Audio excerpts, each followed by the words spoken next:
Good everyone. This is the tutorial about Cisco Packet Tracer. First, I'm Darwin Carl from BSIT2A. First, let me put here server and then butang tao kanay switch isa ka buot dire then butang router isa ka buot dire sa Picas then dire sa Picas po ng butang po isa ka switch. So next is ang PC 1, 2, then 3, then dire sa next is mag-connect na ta sa wiring na ta. First butang sa pass 1 and aning PC connect sa switch na po.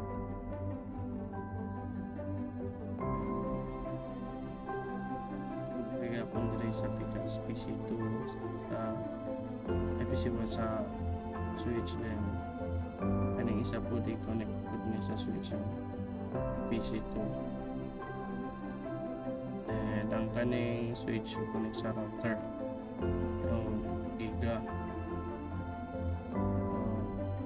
kani pong isa ito yung connect sa router and at you can see wala pa na red siya hindi pa na siya pa ato na config. So ito i set up in IP 192 then 168 1.2. so automatic na yun. There is a output gateway default gateway putang na dire o 192.168.1.1. so there is a DNS server. So na yung butang ang IP address na ta sa 192.168.1.2. Dire sa PC 0 butang mag-set na ta og IP address sa 192.168.1.3.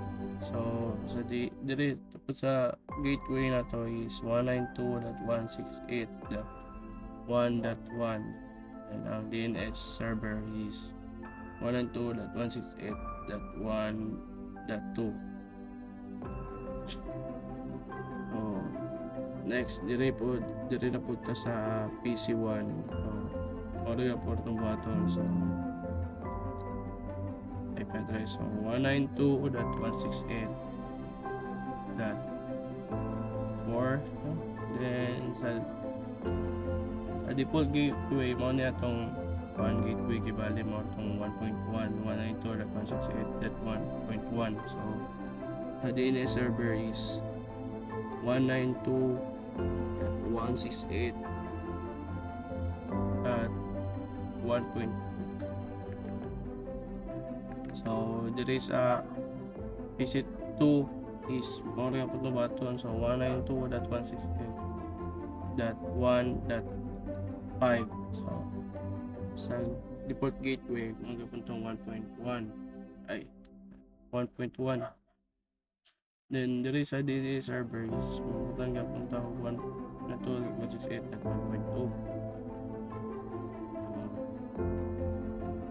Kung si napagapire dire sa router ito na i-1 itong dadali o then ito na i-copy paste ato na i-copy ato ang ikuha na atong i-paste dire sa router.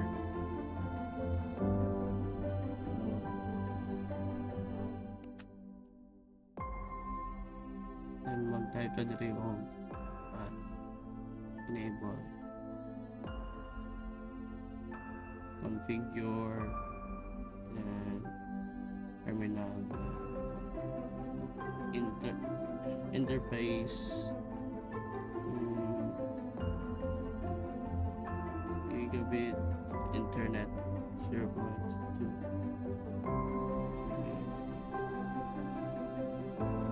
And 2.168.1.1.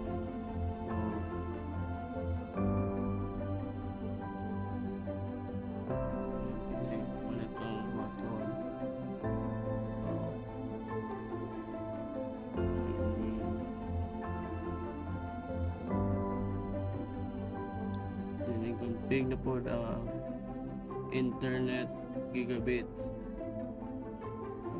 internet 0.1 wala itong type. So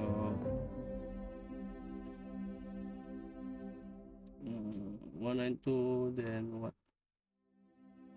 2.2, then 255, that's it.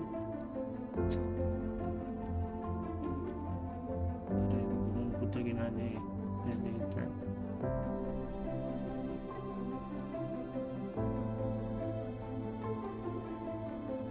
Right. Wala itong isuwat. Wala itong isuwat. Hindi na nga itong i-copy. IP address. Ay, internet. So, wala yung iwas. See. Then X ato na yun, then kasi ni-green na siya tanan. Dito na punta sa server HTTP. Ito itong gibuhat ng HTTP. Ito niya maon. Then kanya ito ipuli sa kapang gibuhat ng HTTP. So type copy, then ito i-paste dito sa server. Paste and save. Yes. Then ito sa DNS.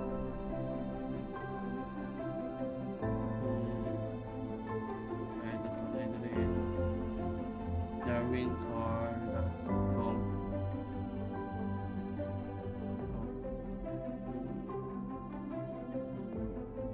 Kani ito ang muna itong server balik. First, ito na itong web browser mamuluwas is kanang inanay.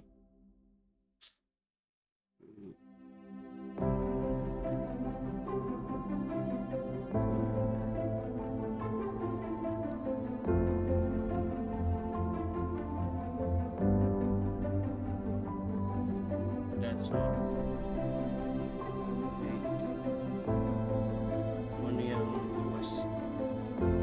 Search to ang web search darwincar.com. That's all for today's video. Thank you for watching. Please leave a like and subscribe.